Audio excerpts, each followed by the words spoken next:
let's get down to the nitty gritty, because I know there's some things you want to talk about as well, which we'll probably cover here. So, obviously, now that the alpha's live, we started the great data mining and unpruning that we've been talked about for so long. Of everything we've seen, is this kind of a final list of the things we're getting, or can we expect that more things are going to be unpruned, or talking about the abilities, welcomed back into rotation? Any new talent reworks? Because some classes were a bit skimpy. We keep kind of memeing and joking about Feral, but truthfully, some guys didn't get looked at too much yet.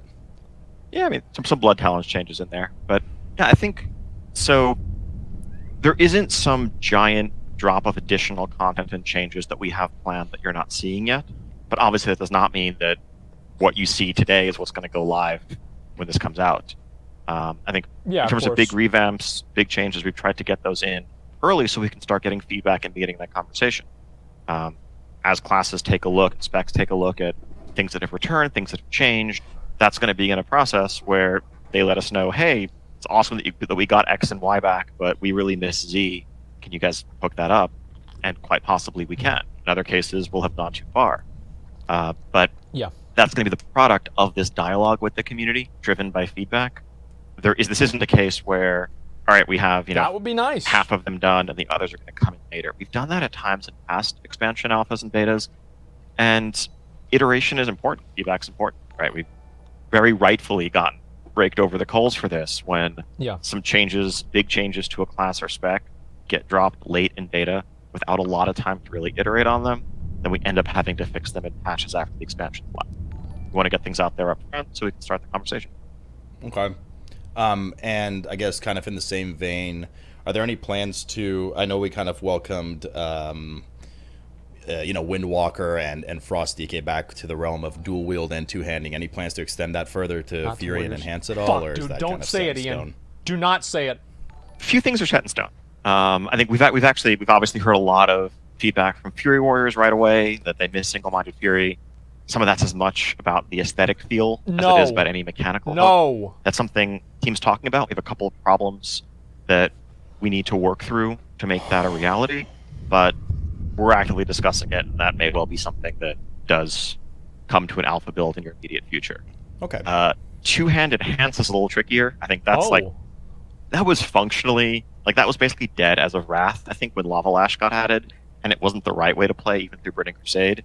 So, I deeply empathize and feel the nostalgia of, basically running up to someone in Warsong and killing them instantly with a Wind Fury proc, big two-hander. Yeah, but that's 13, 14 years removed at this point. There's a lot of itemization challenges, as well as just a couple of core abilities built around dual wielding. That feels much less likely. Okay. Fair enough. All right, so amongst reading all the wonderful class changes, there's been something that has caused a surgence in people picking up their pitchforks recently, and that is, of course, the AoE cap on combat, which is obviously a very hot topic right now. So majority of spells have been either limited to 5 or maybe even up to 8 AoE targets, and some of them are diminishing damage outside of their primary target. So what's the thought process? Why? A lot of people feel this is an unwelcome change, and maybe we can shed a bit of insight on why. Absolutely, yeah. So this was framed as, AoE spells capped, or majority of AoE spells capped. I'm not sure that's exactly accurate. What the change is aiming to do is to actually restore some niches of strengths that used to exist that don't anymore. I think back in the day, and actually not that long ago, there was the concept of cleave as distinct from AoE. A lot of melee specialists were fantastic at cleave, and they would shine when you had 4 or 5 targets, you're tanking some ads on a boss, and they'd be the ones who you wanted to bring, who would dominate in that situation. Then you have pure AoE, the Rain of Fire, Arcane Explosion, etc. If you look at those don't have any target caps on them.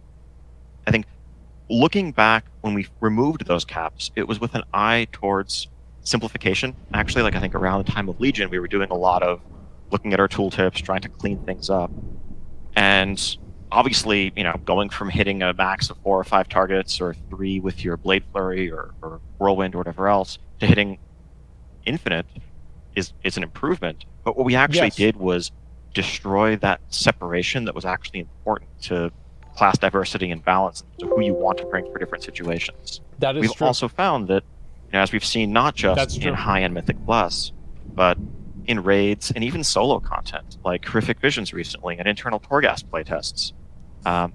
The right answer, if you could get away with it, was always just round up everything, pop your cooldowns, AoE them down. Right? For Fuck Horrific yeah. Visions, half of what you do is train through a whole area, go into a building, go around a corner, LOS them, blow them all up. And that's I've been super doing it fun wrong. and a cool solution to a problem, but it shouldn't be the solution to every problem. And a lot of the creature design that we were going down the road of pursuing was trying to find ways of stopping you from doing that. That's, put obnoxious abilities like stuns and knockbacks and teleports or whatever else on them. And again, that's where we were getting into this tug of war with our players around that. So the goal is not to kill big pulls forever.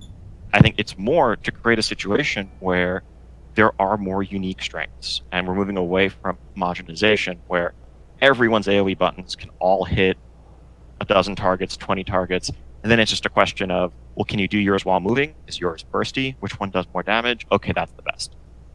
So do you have any concern over how this might affect, some high-end dungeon runners, things like MDI, people that kind of want to crank bigger pulls in dungeons, or even raid encounters that have ads spawning on the side? He's Do you think got that's a- gonna have a yeah, negative he's got a effect on it, point. or are you guys now kind of designing with that aspect in mind?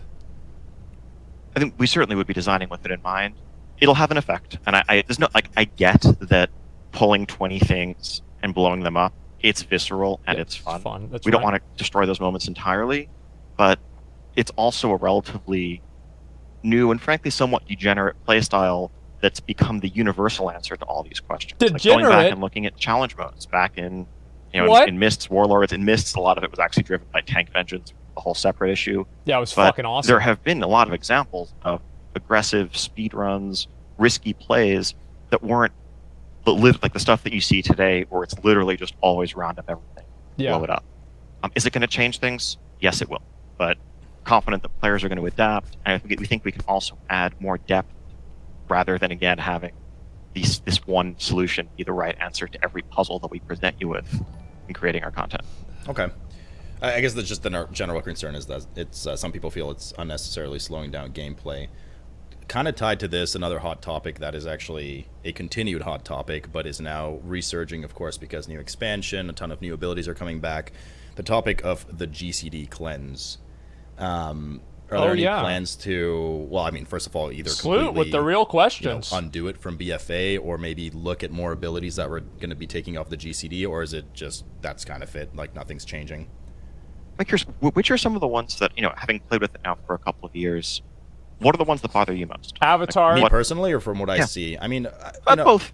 It seems that anything in the realm of like 60 seconds or less, or 45 seconds or less, seem to be offensive. So like, DK grip, self-healing on a paladin, frenzied regen on a on a guardian, seraphim, intimidating shout on a not intimidating shout, a demoralizing shout on a warrior, rally too, fiery brand, things like these seem to be, especially throughout the expansion, they've caused a lot of moments of frustration where you've done your skillful input as a player, you've reacted appropriately, you're saying, hey, I gotta heal myself as a tank, I'm about to die, and the game has locked you out of doing that, and then you end up dying or not being able to what should have skillfully and reactfully as a player, been done to save you. You can't do that because you had to do something else, or you were locked mid time. I mean, so I think taking a step back, those individual examples are still the sorts of things that are great to give feedback on, and the team as a whole is definitely flexible in pulling back and reevaluating philosophies with regard to specific abilities. I think the aim of the broader change is still actually the elements of skill that do exist in making those decisions, in a bit of anticipation, in the choice of do you want to do A or B, not just we'll hit them both, they're both going to happen. As you know, obviously, as someone who's played a wide range of tanks and is kind of an expert at all the different tank specs that are out there, something like Deathstrike and their self-healing as Death Knights, that's very much about managing GCD, and that's always been fine for them. Signature defensive abilities like Bubble or whatever have always been on the GCD and worked. Now, that's not the answer for everything, and there are places where having something off the GCD can be a classes or a specs advantage, but it's something we want to evaluate on a case-by-case basis, and that's kind of what led us to where we are, but we're still talking about listening to concerns with specific abilities. Yeah, but I mean, like, the concern is more the question of, I understand what you're saying. Oh, my health's low. Should I, shield of the righteous again, or should I self-heal? But the issue is, especially as you do higher levels of content, you reach a time when your health just spikes in the blink of an eye, and you're actually in the middle of a GCD, and you've made the reactive decision to self-heal, and you can't. So it's not that, what should my next choice be? Is I want to make this choice. That happens in right PvP now, all the time. Fair, right? I mean, I guess I'd be. Okay. How does that different from that same experience with death striking on a Death Knight, though? Well, they have more frequent access to CDs that save their lives, right? They have frequent access to Vamp Blood. I mean, they're just built for quick, short CDs that can save them. Yeah, but those situations still occur. I think it's that is the sort of thing that we're open to discussing, right? If a specific specs toolkit doesn't give them the range of tools, and they end up in that frustrating situation where they're getting bursted down faster than they can react, then there's a case for evaluating that, for sure. Yeah. The other question is, what is the type of content? What are the situations that people are getting into that are putting them there? And that also may be something we're doing wrong on the encounter design side. I think if we're killing you from full or near full to dead before you can react in the span of a GCD without the feeling of you missed an interrupt or did something that had counterplay, then we're screwing up on that front, regardless of whether your ability was on or off GCD. Because we also don't necessarily want skill in WoW to be about just Twitch reaction time, and within this 0.6 second window, can you hit the button before you die? I think that's why they that's just took not put what in WoW PvP. has been about at its core. It's about the moment-to-moment decision making, metered out every second and a half of multitasking, paying attention to different priorities, and figuring out what you're going to do next a second. Yeah, okay, that's fair. So if you remember, that was that kind of gray zone that you and I talked about in that 8.2 summit. So I guess it's kind of the same deal right now. You guys are just going to evaluate on a basis-by-basis situation, and then see what I remember happens this as the alpha and beta goes on. Pretty much. And I think specific examples are the most helpful there. The broad feedback of, all right, revert the GCD changes, but we understand that. We've processed that. But specific examples of, okay, these actually feel okay, but this one feels particularly crappy. It's whenever you have to use two That's the kind abilities of in a thing row, that we'd love to hear. in my opinion. Okay. Like Avatar, then sweeping let's strikes. move to a kind of like quick fire section. So I'm just gonna, be like, hey, you guys doing this? What are you doing about this? Feel free to just answer in a sentence or two, or if you want to kind of, do the Ion expansion on it, and you want to add to it, go ahead. Master Looter coming back or no? Oh, thank God. No plans to bring it back right now. I think we're looking at improving personal loot, improving agency control over how that plays out, but that's the path we've committed to, the path we're going down. Why? Mission table style thing coming back? Yes, we are planning to have one. They're That's called fine. Adventures as part of the Sanctum That's system. completely Covenants. fine. Don't get I mad. think we feel like we don't ever want to go back to a place where, like in Warlords, it was an incredibly central part of your gameplay. But there is value as a sink for some resources that you earn, the thing you can do on your phone, a little bit of a loop that exists there. But we are actually looking to evolve the gameplay beyond the matching counters and hope you get good RNG on your 130% chance. Mm-hmm. Yeah. We have a bit more involved mini game this time around. We're looking forward to rolling that out a bit later. Okay. I'm happy about that. That's cool. Gear swapping in dungeons in Mythic Plus. Please just do it. Don't make a change for MDI. It's no current plans to change it. It's something that we'll continue to discuss. I think that comes down to probably a topic we'll touch on later in the context of Covenant powers and choices. A lot of RPG customization comes down to having strengths and weaknesses, and you're going to picking a loadout of gear that balances those for the dungeon as a whole. What you're trying to accomplish in the dungeon as a whole lets you make some more interesting and nuanced choices versus, all right, you're going to have these trinkets, this gear for big trash pulls. You're going to have this other set of gear that you use for single target on bosses. And it's now about just collecting a bunch of sets of stuff, macroing them together, and not really making nuanced decisions, just leaning into strengths and only having those. Okay. This one, I think you'll probably want to talk a bit more on. Maybe, I don't know. It depends what you have. But tier sets. Okay. Do you think they were Let's successful go. to be removed in BFA, and will they be coming back in any shape or form in this expansion? Magic 8 Ball says quite possibly. We don't have There it tier is. sets in the initial like 9.0 Shadowlands patch. There it is, dude. It's something our team wants to do again. It's something we're talking about Really? seeing return later on in the Fuck expansion. yeah. Okay. A couple challenges we have to work through to figure out, exactly Fuck yeah. how we translate those into the modern era. I think one of the reasons that made us pull back from them by the time of Legion was looking at just what they'd turned into. Originally, when they were first rolled out, like back in 2004, it was this long-term chase goal, raid for months, finally cobbled together this awesome-looking set that also had unique bonuses. Whereas with multiple difficulties, with increased rate of just loot acquisition in general, as you know, it was like you kind of, especially at high end, you expected to have You get your your 4-piece set in the bonus for second the new week. tier like 3 weeks in, if that, if not My sooner. hair, dude. And then any other gear that you got from other systems like Mythic Plus, those were almost dead slots. You're never going to break up a set bonus just to get a non-set BP.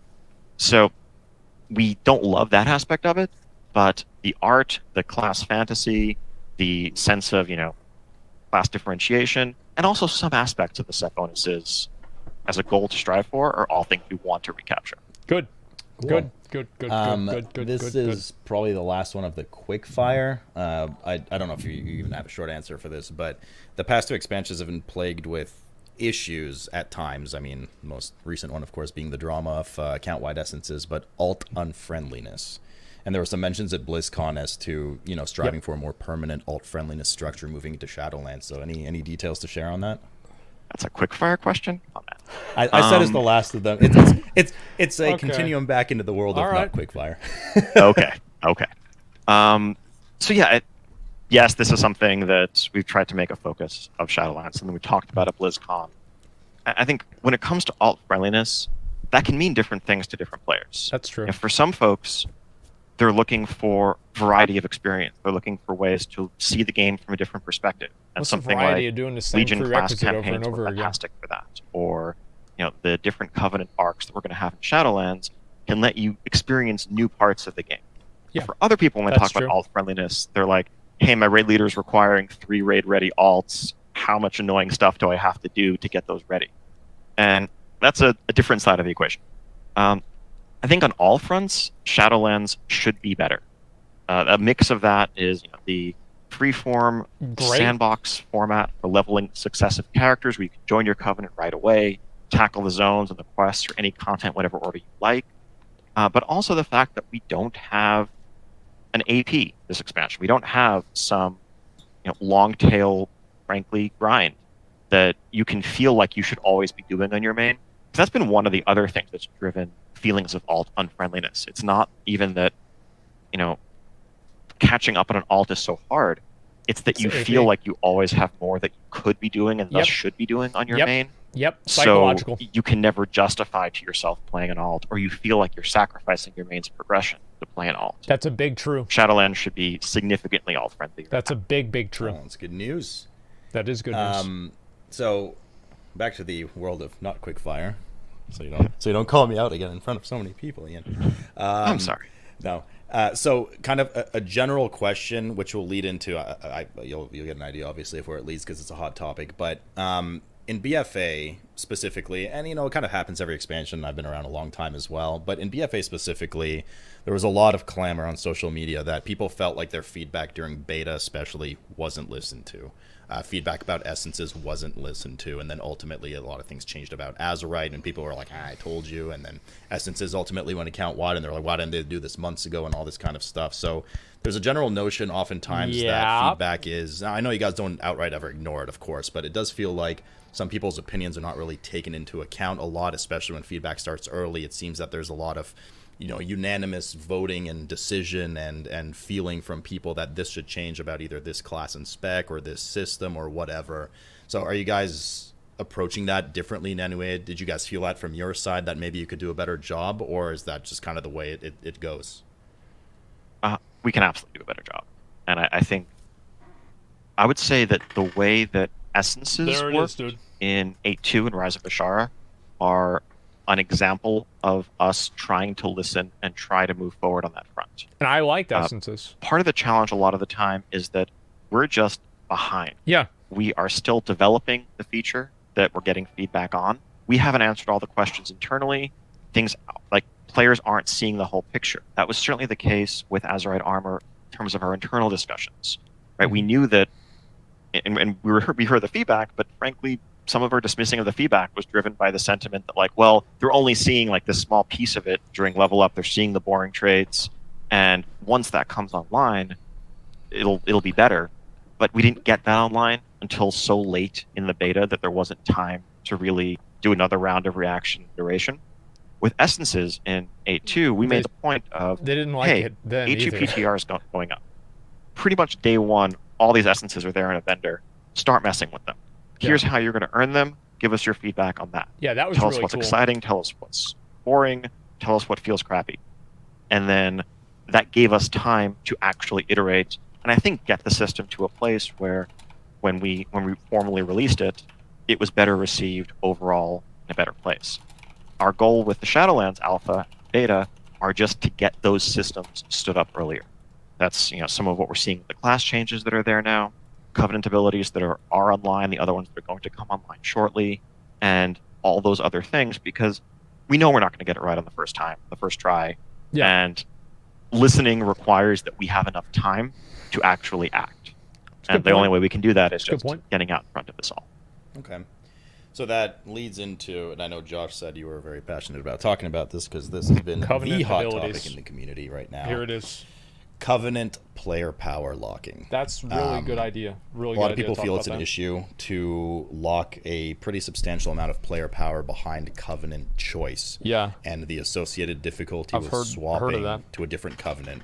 Because there is a, I would say, big enough part of the player base that wants to be able to go, hey, I'm going to Mythic Plus, we should take Kyrian. Hey, I'm going into Raid now, I want Night Fae. And it seems like the only counter appeal to that is kind of loyalty and lore. And sometimes the counter argument is also kind of, oh, that's just the 1% that wants to do that. But I think with the way kind of gaming is developed, a lot of people that are more casual in nature still look up to the higher end players, or they just Google, hey, what's best, because I want my character to still be the best, even if I'm maybe not the best player or whatever. So what kind of, how have you guys taken this feedback that is really controversial right now into potentially changing or standing your ground on this? So yeah, this is a super hot topic. Yeah. Not just in the community, but on the team. It's probably the number one thing that we're discussing since some of our initial blogs went up, and that's going to continue for weeks to come.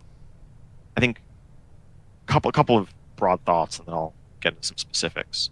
And I saw some initial discussion on Reddit and elsewhere that was asking or framing this as like, well, Covenants are this cosmetic feature. Why are you guys sticking power into a cosmetic feature? That maybe take a step back and wonder if you've done a poor job of framing what the feature is at BlizzCon and elsewhere. We know what it is. Covenants we see as a gameplay mainstay.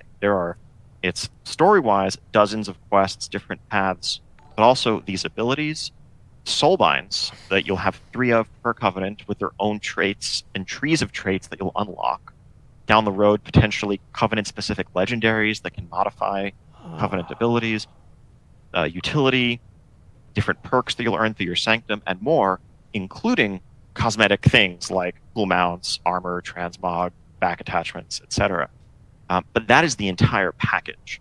And so, first off, our hope is, I think we didn't do the greatest job of presenting the abilities side by side on the blog. Like, I can understand, you open the blog, you scroll down, you go to Warlock, Man, there's always and you're looking gonna be across a best, the row. bro. It looks like a come talent on. row. You're like, okay, which one of these 4 things do I want? I can change my talents. Why don't you let me change these? But you're actually choosing among a much larger package that we hope in the long run we have enough knobs and tools to balance and fine-tune so that while, yes, there may be one Covenant that is better for boss 3 in the raid if you're a rogue, the answer for boss 6 will be a different one. And the answer for one dungeon or one affix will be different than the other. You have to design bosses the other around Covenants, part of this then. is, how big are those differences? Right? Like, do you technically, money aside, for gold, you can race change if you want to. I don't know that I've ever, in MDI, people will min-max their races. I don't know that I've ever seen someone apply to and get declined for a pug because they were the wrong race for their given class. or that we've seen people change from one race to the other. Because while those differences exist, they're relatively smaller. Now, philosophy-wise, the thing that we're trying to how about a human defend priest here in Classic and trying to hold out for, frankly, is just meaningful choice. It's that core RPG sense of identity, and we've heard feedback from players, and I think that which make good points over the years, who ask the question of like, is WoW even an RPG anymore? What about my character customization? What about my identity? What about my agency? Like every game you've ever played, probably in the genre, going back 20 years or more, has you make these choices about what do you want your character to excel at, and what are your weaknesses? What are the trade-offs? But So doesn't you're going lock you to in, play though. some single-player RPG and focus on all your stealth traits, and whether it's Skyrim, Fallout, whatever, or are you going to be the toe-to-toe brawler, or are you going to solve problems in different ways Some using do, ingenuity? but not And all. you're going to have strengths and weaknesses. The second that we say that only cosmetics can fall in that space, that anything that has a mechanical advantage to it needs to be something that can be changed instantly on the fly, we're saying that identity can no longer include those core RPG elements. And I understand that community has a real big part in this, and that people's fear is often driven by their firsthand experience, getting declined from pugs, getting turned down or benched by their raid leader or whatever else, because of these choices or things that feel like they're out of their control. And the path forward for us right now is to try to navigate those rocks on either side and find a way to save what we see as like the beating heart of the RPG genre without giving players those terrible experiences. How nuanced can the Covenant choices be? How can the pros and cons play out such that it feels like more situational and not, okay, this is the right choice, this is the wrong choice. If we fail in that, yes, there is the ultimate fallback option of, all right, we just give up and you can swap them freely and don't worry about it. But then you're also going to be in a world where you are a Kyrian running around with these rad angel wings and a back attachment looking like, the embodiment of the Valkyr, using plague and blood and necrotic stuff because you're using Venthyr and Necrolord abilities. It's not what the system was designed around. We lose something when we do that. It's not something we want to give up, and I think it's not something that's not about gameplay. What's best it's just for the game in the long run. And so we're going to fight to find a solution. About that? But the community, I would hope, is with us in this fight. The conversation I'd love to have in the coming weeks is what are the balances that we can strike? What is a path forward that's not just, hey, Blizzard, don't ever attach power to any kind of meaningful choice? Because there is something cool about those choices. And let's try to save it before we just throw it out. It's not a choice. Okay. So I guess there's a lot of... that's what he doesn't understand. There's going to be a lot of iteration and communication on this topic in the coming weeks and months, I suppose. Because this will definitely be a continued hot topic for a while. I can just feel it pulsing from the community. But on a slightly lighter note, speaking of covenants, there was a couple of slight concerns of things like, hey, I like leveling with my buddy and I like playing with my buddy, but he wants to be, I don't know, Kyrian, and I want to be Night Fae. Can we still play together? Can we level together? Can we do world quests or dailies or whatever maybe down the road together? Yes, you can do basically all of those things. Covenants are going to be a different personal journey that you're taking. If there's endgame outdoor content, you might have a quest from your covenant that sends you to the same place as your buddy who has a quest from a different covenant, but you can group together, do those things, achieve common goals and rewards. As a rule, we almost never want to separate players. We always want to let you play with your friends. The only small exceptions are going to be some single-player, one-time covenant quest lines, kind of like the class hall campaigns back in Legion, but that's like a tiny, tiny piece of the game. Okay. Let's put those aside for now because I have a feeling we're going to be talking...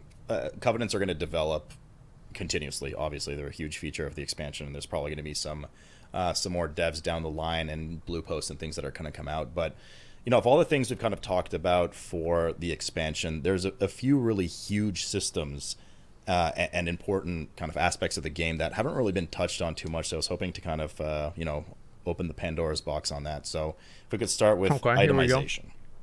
Itemization, Sure. we haven't really chatted about too much. It's kind of been all over the map in BFA. We went Warforged and Titan Forging. We went into Corruption.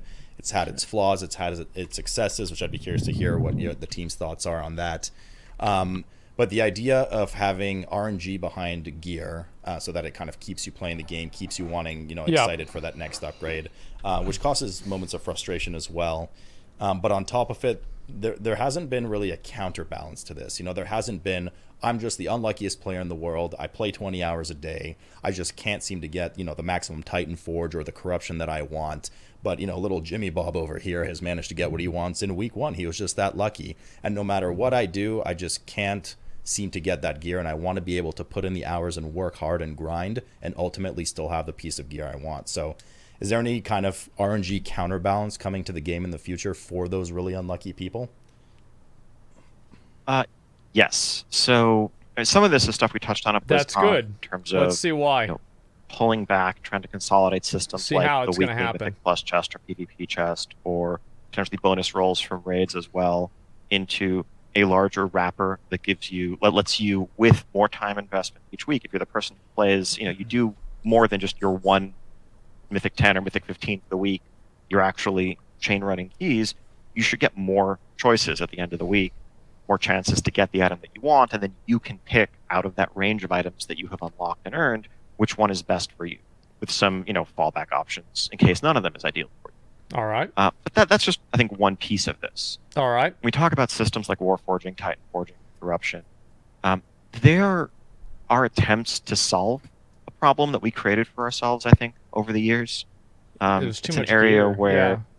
if you look back to the origins of the game, the way the game's unfolding right now in Classic, loot was a reward unto itself. It was a goal unto itself. There was randomness. Sometimes, you want that Bone Reaver's Edge, you want that Perdition's Blade.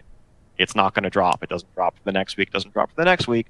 But eventually you're going to get it because it's not that random. And when you get it, it is the item. You don't have to worry about, was it Warforged? Did it roll a socket? It's just the thing. It's your best in slot item. But over the years, with the addition of different difficulties, different raid sizes, we increased the number of items that we gave you time and time and time Yeah, that's again, the problem right there. until you got to a point where I think everybody gets when too we much did gear. 1025 separately in We get way too much gear. a couple different expansions, but certainly in Cataclysm, by the time we got to Warlords, there were times where set piece dropping bosses would give you 7 or 8 items for a raid. And what that led to was us getting to a point where Dragon Soul. most raid groups would actually saturate on gear before they were anywhere close to done with their own experience of enjoying and learning counters. Yep. It's not about, keeping you playing, chasing a carrot. It's about you're trying to overcome a challenge. And for guilds that aren't the top ones in the world, progressing through a tier can take months. But what we found time and time again was people would get to the later bosses in the raid and kill the boss for the first time, be excited about overcoming this challenge, and disenchant most of what dropped. Yeah. And so that led us to, okay, well, what if we have all these extra systems like Warforging, like Thunder Forging when it first came in Mists, Warforging, Titan Forging, etc., so that even though, you're going to get the loot up front, let's give you a chance to still get excited when something crazy drops. Let's give you something that lets you feel like you're getting stronger as you farm the content. I think at this point, where our plan for Shadowlands is to take a step back and actually, and I know this sounds like a nerf, and this may be upsetting to some folks, but reduce the amount of loot that drops. Thank fucking We God. have tons more sources than we ever did before, from raids, Mythic Plus, PvP. Yes, good. But then at the same time, just let loot be loot. We're not planning Warforging, we're not planning Titan Forging in Shadowlands. There's no corruption, there's no system to replace corruption. Oh, wow. We are still planning shit. on, it can have avoidance or whatever, but that's a different sort of system. I don't think that's the thing that makes people grumble about the current structure. And we'll see how that plays out. Okay. Let loot be loot. It's a crazy idea, I know. Crazy. Yeah. I had to double take on that one. So aside from just tertiary stuff, nice, that's awesome. That's it. It's just a piece drops, that's the piece. Old school. That is the current plan. God help us. We'll see how it turns out. Just quick side note. What about what about JC/sockets still being a tertiary? Oh, yeah. Because sockets are Well, Good for question. DPSers especially, I mean, Yeah. it's Yes, worth so dude. much eye level. Totally. That's something we're still figuring out. I don't have a definite answer there, Okay. but I understand that, like, particularly on some slots, that's more impactful in terms of randomness than Warforging. And if we just keep, bracers or rings having a chance to get a socket, that hasn't necessarily solved the problem. Yeah. But we also want jewel crafting to have a niche. We'll get there soon. Okay. In kind of the world of items to a certain extent, this concept of just borrowed power or just too much passive damage coming from sources. Oh yeah, this there's is a really lot of important too. Observation and complaint even from myself. I mean, the memes and jokes about Twilight Devastation on tanks. It's they come from a great. truthful source. Most of the damage that you do, shared between trinket procs, auto attack, corruption sources at the moment. It doesn't really feel that you have very impactful rotation and button pushing on your characters as much as, oh, I just hope this procs and I'll still, out damage most of the raid or still do some of the top damage. Yeah. Is there any plan to kind of draw back and put a lot of the power back in the players' abilities. hands in terms of rotation so that more skillful players can distinguish themselves? You can tell who has some more to learn, etc. Yes. Boom. Two aspects to that. Boom. I think. There it is. One is just tuning. I think we've always had these passive damage trinkets, procs, talents, etc. I think Yeah. a big mistake Right. that we made with corruption was just straight up the tuning. I don't think that's a secret. We missed the mark pretty severely on some of those early on, but because of the nature of items and how people chase items, spend on BOEs, disenchant, or cleanse one item versus another, we didn't want to upset the overall hierarchy of the corrupted items. And so we kept Twilight Dev clearly being the best dungeon corruption, Infinite Stars clearly being the best one for single target bosses. But really, those passive options, philosophically, shouldn't be the ones that sim the best. They should be the middle of the road option. Okay. Where if you're someone That's good to who, know that he thinks if about you're- it like if you're not playing your rotation optimally, if you don't want to worry about a lot of things, you can just put it on, use it, count on it doing a bunch of damage. But if they sim the best, if for the best players in the cutting edge guilds, in top tiers of PvP, etc., those are the best answer, well then all of the stat modifiers, all the other ones that do rely on your performance, are actually for most players just going to be useless. And we just missed the mark on the tuning there. Yeah. That's not something that we want to carry forward. Now I'm trying to remember the other piece of this is just randomness with procs. And the way, so that's something that we're evaluating how that plays out and what our philosophies are with so-called real procs per minute or the way procs per minute trinkets or talents and so forth work.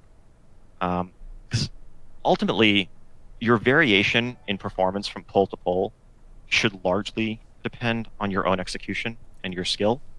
And of course, there's going to be some randomness. That's great. Some procs, but also did you get targeted by the boss mechanic like at that. the worst time? You just pop all your cooldowns. That's you have to awesome. go run out and drop the thing. But right now, things like how quickly or how many times did Infinite Stars proc, or how much Vision of Perfection uptime you get, are the things that determine your success or failure in your own personal competition with yourself. And that's kind of frustrating, right? It's disempowering. It makes you feel like, why bother trying to min-max? Why bother trying to squeeze out an extra little percent of performance if you're going to lose to somebody who just got lucky with procs? Yes. Mm-hmm. Yes. Yeah, I mean, Something it's good like that. I think we're running a bit back on that because we've all seen the Havoc Demon Hunter parses with 78% of Infinite Stars damage coming in, so that's nice to hear. We've talked about it a couple, or we've mentioned it as examples a few times, but another thing we haven't touched too much on is the world of M+, and dungeon affixes, etc. I'm gonna kind of preamble this real quickly by saying in general, or commenting in general, and this I guess lends itself to class changes as well. Sometimes it takes a very long time to change something that is very obvious. I know there's a plethora of sometimes bugs. Maybe you can't recreate an issue, but Like even Razor things like Board class being broken balance, for 8 years. The example I like to use often is how overpowered Warrior Thunderclap was, and it was kind What? of left out the way for several months. Issues with dungeon tuning, etc. where, it's kind of disheartening for some people that they have to wait major patch to major patch to even have the chance to get looked at that kind of stuff. I don't know about this. Is there going to be maybe an effort going forward in the future or something you take a look at where you guys visit balance and numbers tuning a bit more frequently so that talent rows or talent choices aren't just kind of left to simmer for an entire expansion? So, yes, that's always a goal. Okay, so nothing's going to change. It's silly for me. I would never say that that's not something that should be done or that we should care about. I think the challenge for us at times in the past has been that's priorities. Always a goal. So using the Warrior Thunderclap case as an example in particular, 8.2. I think there were a few different facets there. One piece is when it comes to emergent playstyles, not things that are just straight up bugs, we want to let things the players figure out that are novel that we didn't necessarily plan on or intend breathe. We want to see where they go. We want to let folks who have been let me show you guys how to do it. Reap the benefits of that creativity.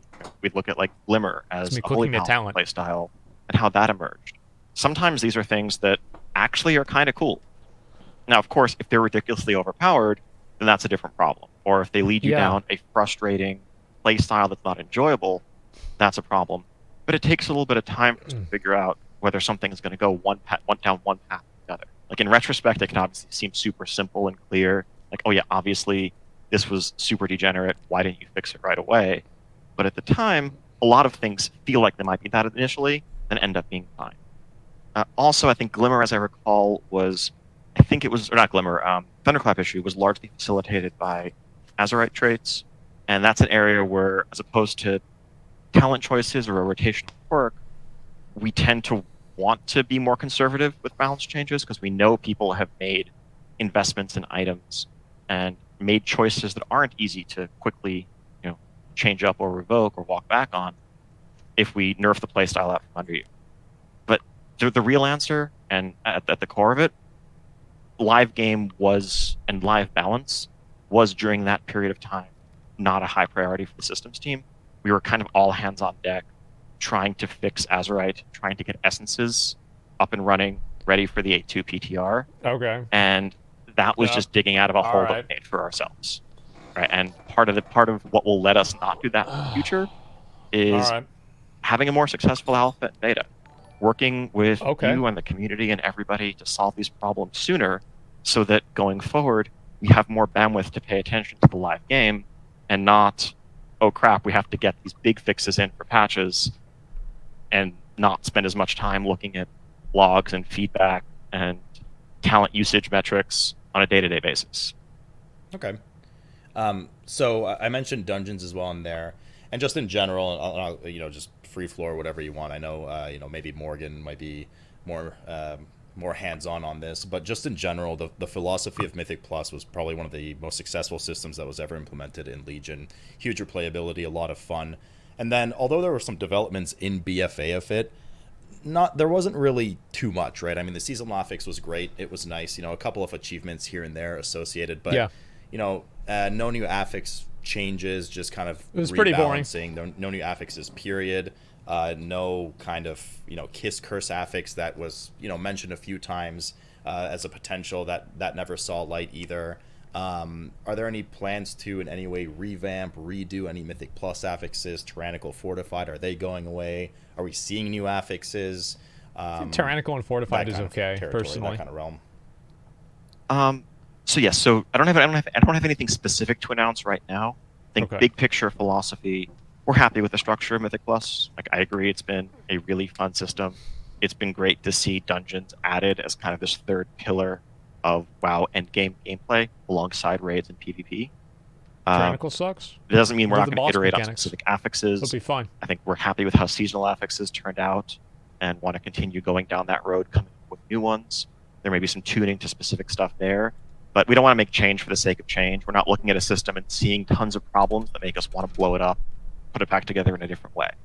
The idea of Kiss Curse is something we do want to chase. I think the Awakened affix this season is a fun example of that. Like, technically, there's extra challenging bosses that you have to deal with. You can't just ignore the affix and complete the dungeon.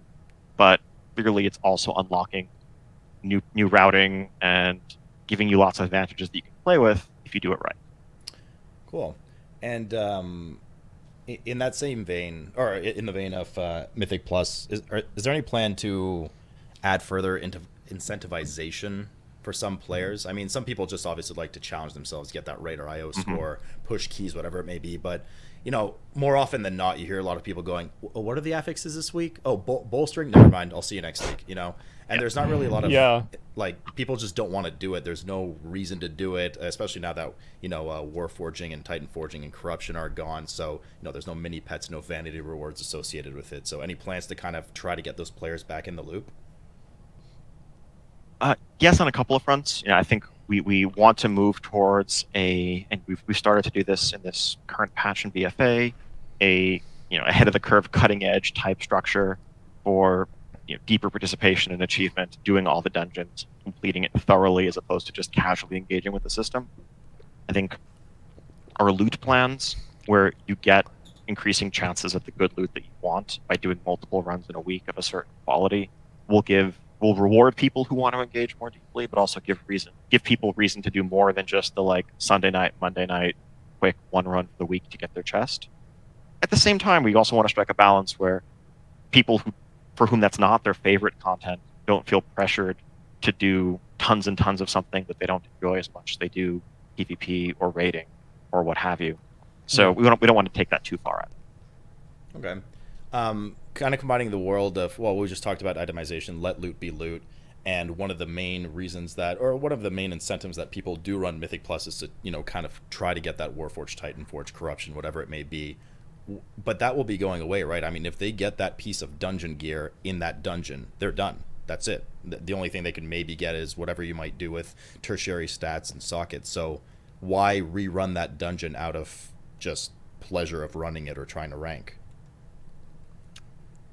I mean, I think that's something that we need to figure out. But I think the key thing for rerunning it is if by doing more Mythic Plus in the week, you're improving your chances at more options for the higher tier loot from your weekly chest that you can choose among, without randomness or Warforging or Titan Forging, that's a reason. And we're not. It'll depend on the individual players and play styles. And I think it's fine if you just want to do one or two a week. Yeah, that actually could be interesting. Make people feel obligated to do tons. We know there are going to be people who just like pushing keys for the sake of pushing keys, of getting their IO score up, of climbing the leaderboards, or just generally the fun of the gameplay. But I think that's going to happen regardless. Okay. Switching gears here, one of the main features we haven't talked about, which is actually I'm extremely excited for, Torghast. Now, I know you don't have all the details for you guys probably just don't have all the details period in Torghast, but I was hoping to pick your brain just conceptually on how you guys are approaching Torghast with things like, horrific visions were quite well received by a lot of people, but a lot of the frustration was, hey, I'm actually really curious about this too. Watcher and dev team, we want to keep running this, we want to keep practicing, we want to keep having fun, we want to kind of push ourselves. Is Torghast planned to be a limited per day, per week thing, or if you want to keep going in there without player power rewards, because I assume those will be capped in some way. If you want to just keep going in there and getting better and better at it and, pushing some floors and what have you, can you do that? That's something we're going to continue to dial in over the course of Alpha. Obviously, first off, we need to get the feature out in your hands, which we're hoping to do within the next couple of weeks, at least a first look at it, and then we'll build upon All that. right.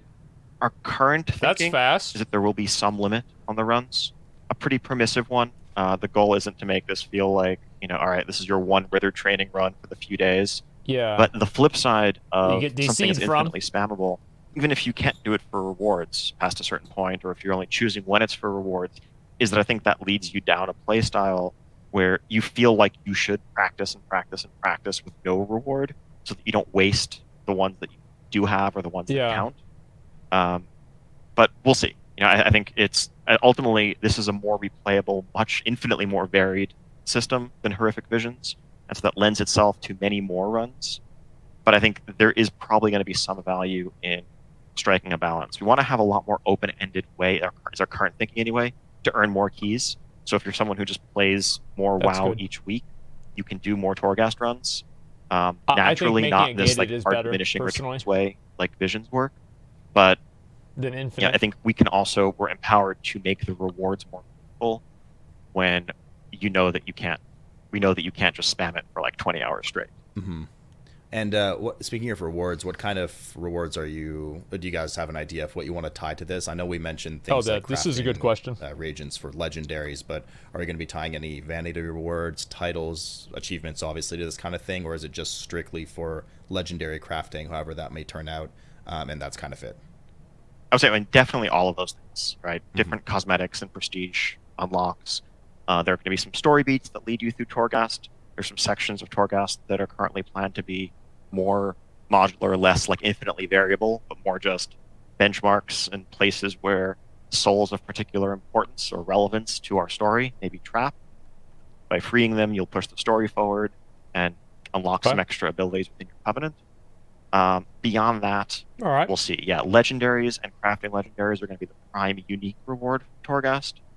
And first and foremost, we want to get the system fully stood up and then layer on rewards after that as it makes sense. Do you have any extra info to share on the kind of legendaries? Well, not what they'll do, but how legendaries are going to play out, how many you're thinking we can equip, how quickly we're expected to obtain these legendaries, etc. A lot of that's going to be tuning that we dial in just over the course of alpha and beta. Initial thinking for legendaries, to see what the legendaries is that are like. They're craftable. You will unlock the recipes from a wide variety of sources, both within Torghast, within the Maw, and other parts of the Shadowlands and the game world. A bit like essences in that sense. Unlike essences initially, current thinking is that these unlocks will largely be account-wide, so that when you learn the recipe, you don't have to worry about running the recipe again on different characters. But then by running Torghast and interacting with our profession systems, you can get a base template item crafted by a blacksmith that's a pair of gloves that you can then infuse with energy in this forge that you'll find in Torghast to make it into one of the legendaries that you've unlocked. And for the legendaries themselves, we're actually currently thinking, this is kind of leaning into the fantasy of the power of the Maw, and this is, the dude who's crafting these for you is the one who made, once upon a time, Frostmourne, the one who made the Lich King's Helm. He has access to all of these ancient scraps of knowledge and power. Holy shit! And maybe the fantasy is that these are actually the origins of some of the Legion legendaries, of some of the 2-piece and 4-piece set bonuses that we've had over the course of the last dozen years. And so things like those may be also finding their way back into the legendary system. So you can earn the ability to put those bonuses that you may remember fondly or not on one of these items. Yes! That's so fucking awesome. And I guess since Torghast is meant to kind of be, I don't know how far ahead you've thought of this, but hopefully far enough. What's the kind of plan for Torghast, moving forward through the expansion? How are you going to keep it relevant moving forward through 9.1, 9.2, 9.3, etc.? We'll have a lot more, to be clear, we'll have a lot more to talk about with Torghast, and Mr. Paul Cubitt is probably going to be the best designer who's kind of overseeing the feature to go into the details there. But the nature of Torghast allows for expansion in terms of new environments, new creatures to face, new powers to unlock, as well as, of course, new rewards. When it comes to things like leaderboards, we're not currently planning on going out with them, though there'll be the same set of achievements and things that will, I'm sure, allow folks in the community to track that. Yeah. We want to let the scene evolve a little bit, and then we want to fully support the direction that it evolves in through leaderboard support or what have you. We don't want to necessarily put it in a box before we know how the community is going to enjoy it and push it down one path or another. Yeah, that's awesome. Okay. All right, so I'll let that one simmer because, as you mentioned, Paul will probably have some info in the coming days for us. I want to mention real quick, because I know we're kind of running short on time here. Okay. You mentioned World Quest 2.0 at BlizzCon. Haven't really seen too much info on it. Maybe I haven't looked in the right places, but do you have any info to share on how the daily or World Quest I'm actually or really whatever curious new about structure this. that's coming is going to pan out? A bit. Again, this is one of those later in alpha things as the level cap goes up and we get to max level. But World Quests are still going to be a thing. We're not currently planning to have emissaries the way we have for the last couple of expansions. There won't be that UI element in the corner of your screen that's telling you to go do 4 world quests from a specific area. We're going to replace those with something that we're calling callings from your covenant. And at the end of the day, part of what we've seen in places like Nazjatar, Bakugan, have been experiments with remixing the way that we can present WoW content Feels like it's the same thing. When it comes down to it, it's WoW. You're going to be hitting things with your sword, casting spells at things, killing things, clicking on things, looting things. That's the way you interact with the world. That's the core of outdoor gameplay. But you want to have a little bit more flexibility and structure to it beyond the just do 3 world quests, do 4 world quests that we've seen in the past. So world quests are there, but remixed, a bit reimagined, and we'll have more to talk about in the next few weeks. Cool. One more question here in terms of crossover between PvE and PvP and needing to do the one you don't want to do in order to maximize your gains, get a nice piece of gear. PvP players needing to do their Mythic Plus for the week to get that piece. PvEers needing to get a certain rank or PvP or arena just to make sure they get that chest reward in order to fuel PvE. Are we still going to have this kind of crisscross between the two worlds, or are you planning on separating them at all? I think having them feed into the same shared chest where you can do the one that you prefer to get more options or pulls from those tables should reduce some of the pressure that people have to do. Oh, so there's only one chest. Both sides of the game, if they don't enjoy that personally. Okay. At the same time, we do think that some amount of crossover there is healthy. All right, that's someone good. who can excel in all areas of the game should have slight advantages over someone who specializes in one area. Yeah, dude. Okay. And that's not to say, I think that can clearly go too far. If, in order to succeed at the highest levels of PvP, you need a whole bunch of raid trinkets, you need stuff from Mythic Plus, and not that much PvP gear, well then we're balancing the game wrong. There's landing the itemization structure wrong. Okay. But if someone who does all things, I look at, someone like, random example, Roger in Method, who got, I think he was the first or one of the very first to get all rank 4 essences. Like, that's really friggin' impressive. Yeah. And if you can play the game at that level in raiding, in dungeons, in PvP, you should have some advantage over someone who's just a raid specialist, just an arena specialist. Yes, the question is just how large is that advantage? And it should be slight. Yeah. Okay, so final question here, because I know you got to go. In order to kind of tear down the wall between the two communities, so to speak, I'm curious if the relative pretty high success of the Classic launch, and obviously there's some talks of BC loosely, but some of the more successful things in Classic, did you guys take any note from the successes of that Classic game and fuel any of those ideas going forward into Shadowlands or perhaps even further for retails ahead? Target caps on AoE, clearly.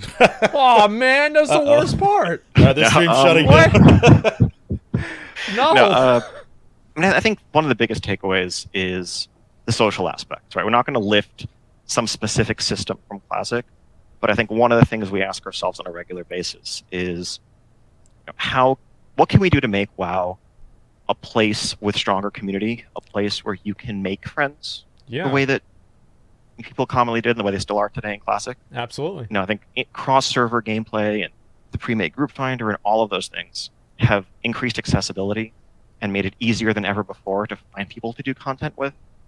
But the biggest inspiration and reminder, I think, is a challenge to us to try to return to the social roots and that potential that World of Warcraft has. I'm really glad that's what they're looking at. Cool. All right, Ian, I know you got to go. I think you have another meeting. I want to thank you again a lot for taking the time to tune in and hang out, especially from the comforts of your home. Josh, thanks a lot for helping facilitate this. And I'm sure I will, and we all will, downpour you with a ton of alpha feedback now that we are live and running. Yes, we will. I can't wait. It's been a pleasure as always.